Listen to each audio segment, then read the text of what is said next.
Assalamualaikum warahmatullahi wabarakatuh. Selamat malam. Kami dari kelompok 6 akan mempresentasikan hasil diskusi kami mengenai CEFR dan JF Standard. Yang pertama, kami akan menjelaskan mengenai CEFR.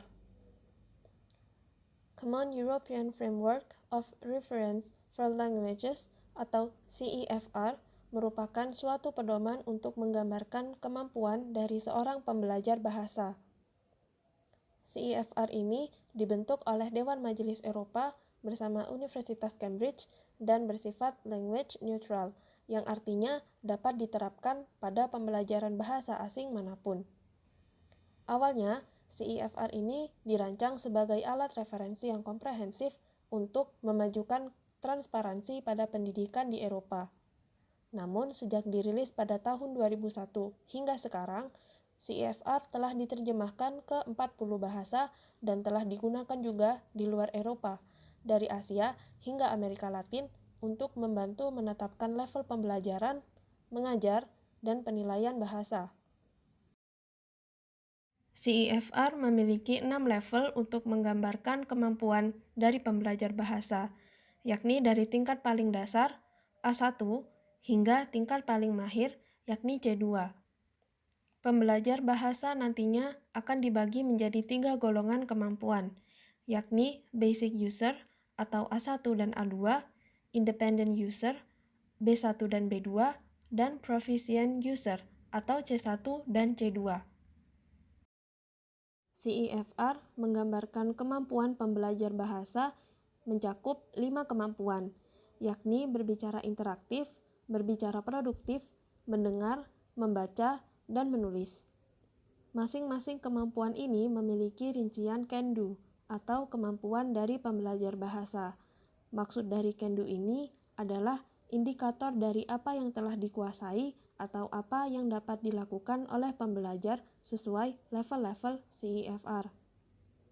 Jadi misalnya, pada poin kemampuan berbicara interaktif, pembelajar dengan level basic atau dasar A2 dapat menggunakan teknik sederhana untuk memulai, mempertahankan, dan mengakhiri sebuah percakapan singkat. Sedangkan pada level proficient atau mahir C2, pembelajar dapat memilih ungkapan yang sesuai untuk mengawali pernyataan mereka dengan tepat untuk menggambarkan dasar pernyataannya. Kemudian berikutnya adalah tabel level referensi umum skala global. Yang pertama adalah Basic User atau tingkat dasar. Pada tingkat A1, pembelajar dapat memahami dan menggunakan ungkapan sehari-hari dan frasa dasar berdasarkan kebutuhan. Di level ini, pembelajar dapat memperkenalkan diri sendiri dan orang lain, serta dapat bertanya dan menjawab pertanyaan tentang informasi pribadi seperti tempat tinggal, orang yang dikenal, atau barang yang dimiliki. Mereka juga dapat berinteraksi sederhana, asalkan pembicara berbicara dengan pelan dan jelas.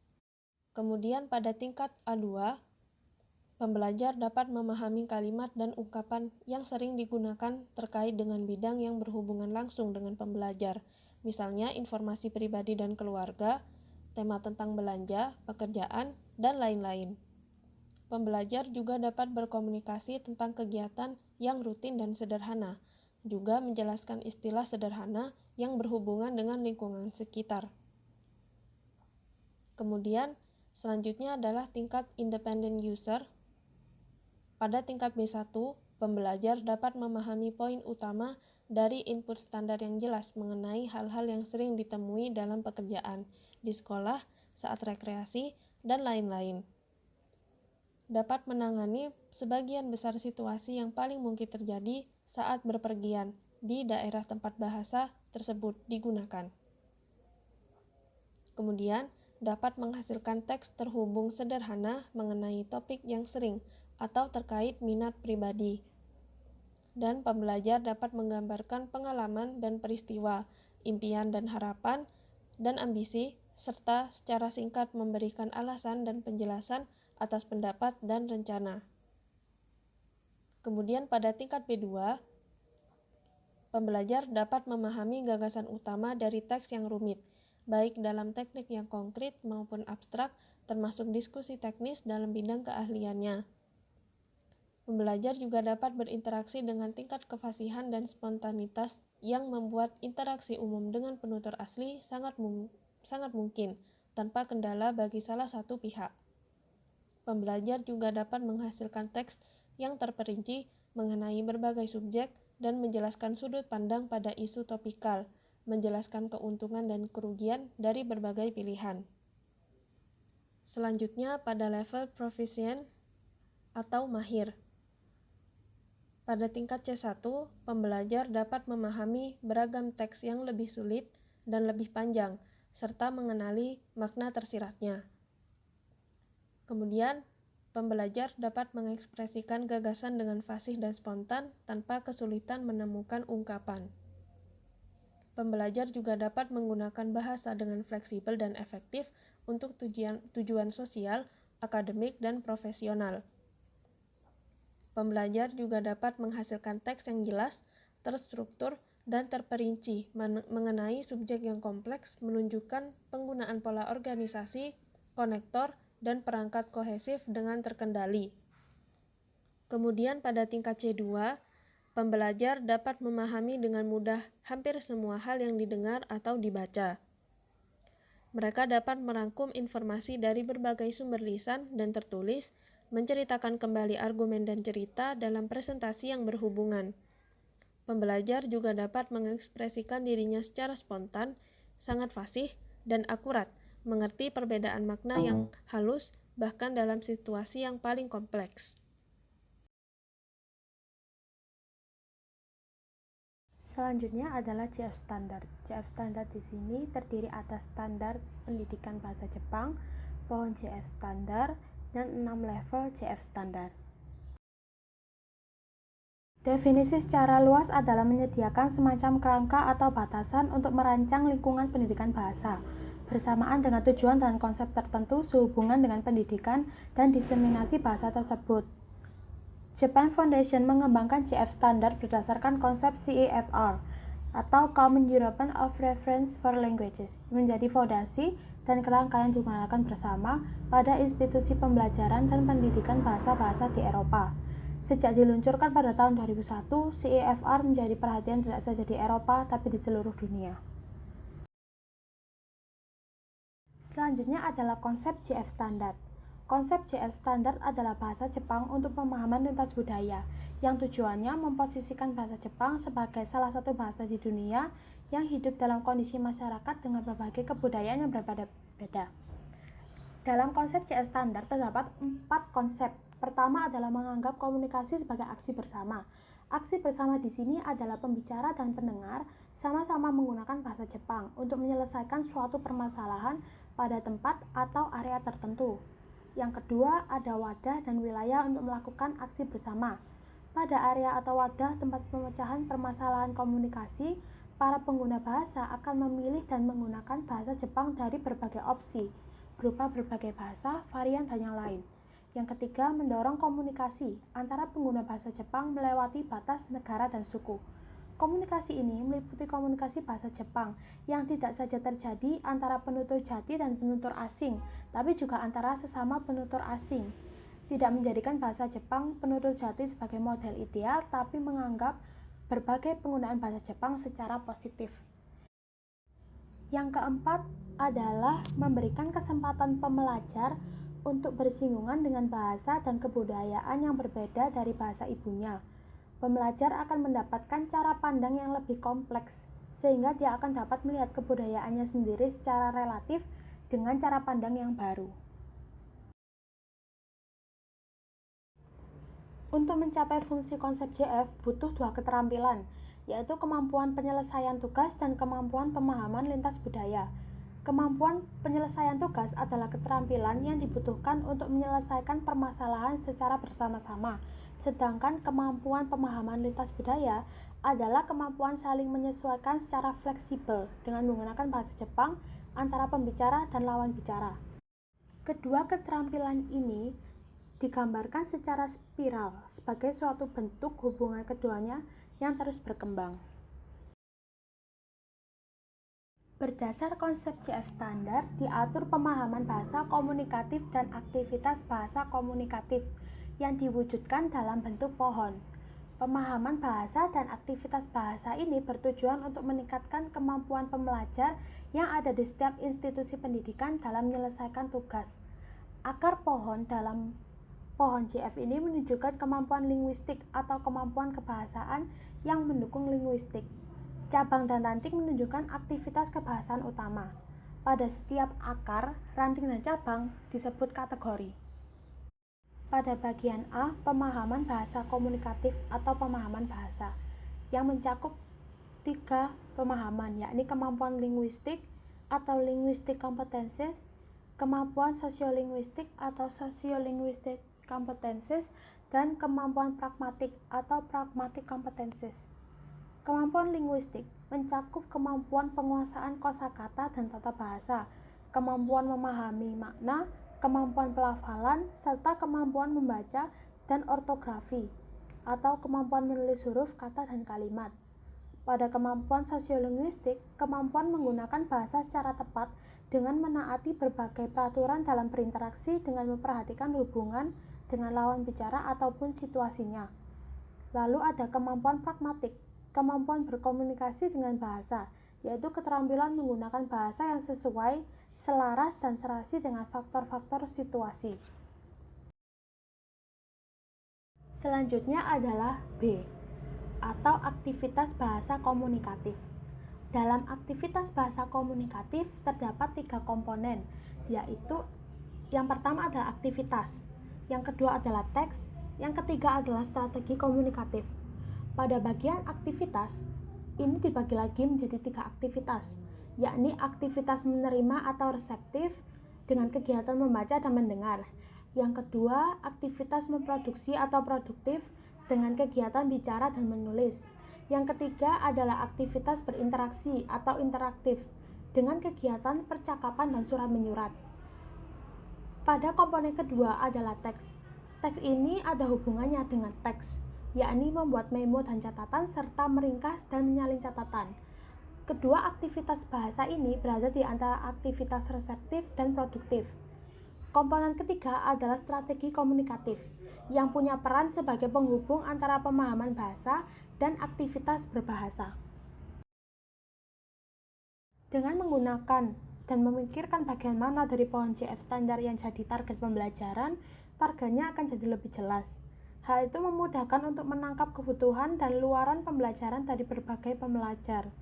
Pohon CF ini dianggap penting karena merupakan alat yang fleksibel untuk lingkungan pembelajaran dan kebutuhan pembelajar yang beragam.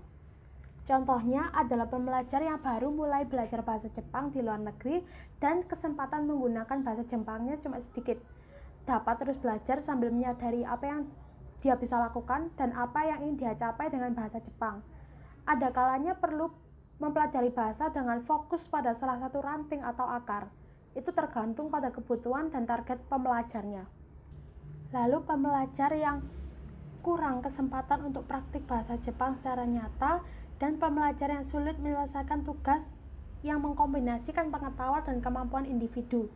Dalam situasi tersebut, pengajar mengkonfirmasi pengetahuan dan kemampuan yang sudah dimiliki pembelajar dengan menggunakan pohon CF. Kemudian, pengajar dapat memberikan banyak kesempatan berlatih sambil membayangkan aktivitas bahasa yang dapat dilakukan secara nyata. Lalu ada mahasiswa yang mempelajari bahasa sebagai pengetahuan khusus, juga dapat menentukan target pembelajaran yang dihubungkan dengan aktivitas bahasa secara konkret yang dibutuhkan mahasiswa sebagai target, serta pemahaman bahasa yang mendukungnya. Pohon CF terbagi menjadi 2, yaitu pemahaman bahasa komunikatif dan aktivitas bahasa komunikatif. Pada tiap akar, cabang, dan ranting itu memiliki kategori yang memiliki nomor dari urutan paling kecil di bagian atas atau bagian aktivitas bahasa ke nomor besar di bagian bawah atau bagian pemahaman bahasa. Penomoran berbentuk lingkaran adalah kategori aktivitas dan pemahaman yang diklasifikasi dengan lebih rinci. Lalu penomoran yang berbentuk kotak adalah kategori komprehensif atau gabungan antara pemahaman dan aktivitas. Pada bagian dahan dan ranting pohon JF, terdapat kategori yang bernomor 1 sampai 11. Itu adalah aktivitas yang masuk ke dalam aktivitas reseptif, yang terdiri dari aktivitas 1, memahami dengaran secara umum, 2, memahami percakapan antara penutur jati, 3, mendengarkan ceramah atau presentasi, 4, mendengar instruksi atau pemberitahuan, 5, mendengar rekaman dan audio, 6, memahami wacana secara umum, 7, membaca surat dan surel, 8, mencari informasi yang dibutuhkan, 9, membaca informasi dan poin penting, 10, membaca instruksi, dan yang ke-11 adalah menonton televisi dan film. Pada bagian aktivitas reseptif ini terdapat strategi bernomor 32, adalah menduga suatu niat atau rencana secara lisan dan tulisan. Selanjutnya adalah kategori bernomor 12 sampai 19 yang berwarna merah. Itu aktivitasnya masuk ke dalam bagian produksi atau produktif, yang mencakup aktivitas 12 berbicara secara umum, 13 menceritakan pengalaman atau suatu kisah atau monolog, 14 berdebat, 15 mengumumkan pemberitahuan, 16 melakukan ceramah dan presentasi, 17 menulis secara umum, 18 menulis karangan, dan 19 menulis laporan dan artikel. Untuk nomor strateginya adalah 33 sampai 35, yaitu 33 merencanakan cara penyampaian, 34 menyampaikan informasi dengan cara lain, dan 35 adalah memonitor ujaran sendiri.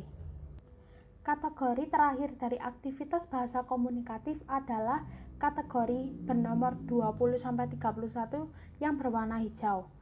Kategori itu masuk ke dalam bagian interaktif, yang berisi aktivitas 20 berinteraksi lisan secara umum, 21 berinteraksi dengan penutur jati, 22 berinteraksi sosial, 23 mengobrol dengan teman, 24 berdiskusi dan berbicara dalam rapat, 25 berinteraksi ketika sedang bekerja bersama, 26 melakukan transaksi ataupun berbicara di institusi umum, 27 melakukan pertukaran informasi, 28 mewawancarai dan diwawancarai, 29 berinteraksi tertulis secara umum, 30 berkomunikasi dengan surat dan email, 31 menulis formulir dan pesan. Dalam interaktif ini terdapat strategi bernomor 36 sampai 38, yakni 36 mengambil hak menyatakan sesuatu, 37 bekerja sama dalam perkembangan diskusi, dan 38 meminta penjelasan. Pada bagian teks yang berada di antara aktivitas reseptif dan produktif mencakup kategori bernomor 39 dan 40, yakni 39 mencatat memo dan catatan, dan 40 adalah meringkas dan mencatat. Selanjutnya adalah akar sebagai pemahaman bahasa komunikatif yang mencakup kemampuan linguistik, kemampuan sosiolinguistik, dan kemampuan pragmatik. Pada kemampuan linguistik memiliki kategori bernomor 41 sampai 46, yaitu 41 lingkup linguistik umum, 42 lingkup kosakata yang dikuasai, 43 pengontrolan kosakata, 44 akurasi gramatikal, 45 penguasaan fonologi, 46 penguasaan ortografi atau penulisan huruf dan kata dengan benar. Pada kemampuan sosiolinguistik terdapat kategori bernomor 47, yakni kepatutan secara sosiolinguistik. Bagian terakhir yaitu kemampuan pragmatik mencakup kategori bernomor 48 sampai 53, yaitu 48 fleksibilitas, 49 hak bergantian bicara, 50 perkembangan topik, 51 koherensi dan kohesi, 52 kefasihan berbicara, dan 53 adalah akurasi penggunaan preposisi atau kata ganti. Selanjutnya adalah 6 level dalam JF Standard. Pada tingkatan pertama yaitu pengguna bahasa Jepang dasar atau basic user, Pada tingkat A1, pembelajar mampu membaca ungkapan yang sangat pendek, sudah disiapkan sebelumnya, dan sudah berlatih mengucapkannya. Misalnya perkenalan diri, pembicara, atau ucapan saat bersulang. Pada tingkat A2, pembelajar mampu menyampaikan presentasi pendek dan bersifat mendasar mengenai topik yang dikenal baik setelah berlatih sebelumnya. Tingkatan selanjutnya yaitu pengguna bahasa Jepang mandiri atau independent user. Pada tingkat B1, pembelajar mampu menyampaikan presentasi sederhana mengenai topik yang sangat diketahui karena merupakan bidang yang dikuasai dan telah mempersiapkan sebelumnya. Pada tingkat B2, pembelajar mampu melakukan presentasi yang telah disiapkan sebelumnya dengan cara penyampaian yang tegas. Tingkatan selanjutnya yaitu pengguna bahasa Jepang mahir atau proficient user. Pada tingkat C1, pembelajar mampu mempresentasikan topik yang rumit dengan struktur yang jelas. Pada tingkat C2, pembelajar mampu berkomunikasi lisan mengenai isi pembicaraan yang rumit dengan jelas dan penuh percaya diri, termasuk mengenai topik yang tidak dikenal baik sekalipun. Kemudian berikutnya adalah tabel deskripsi Kendo secara rinci berdasarkan 6 level dalam JF Standard. Level pertama yaitu pengguna bahasa Jepang dasar atau basic user pada tingkat A1 dan A2, rincian Kendo sebagai berikut. Kemudian pada tingkat pengguna bahasa Jepang mandiri atau independent user, tingkat B1 dan tingkat B2, rincian Kendo sebagai berikut.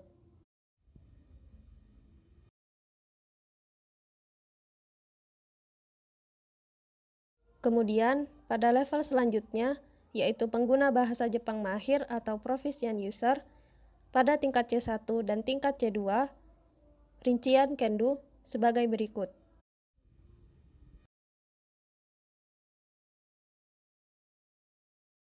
Baik, sekian presentasi dari kami.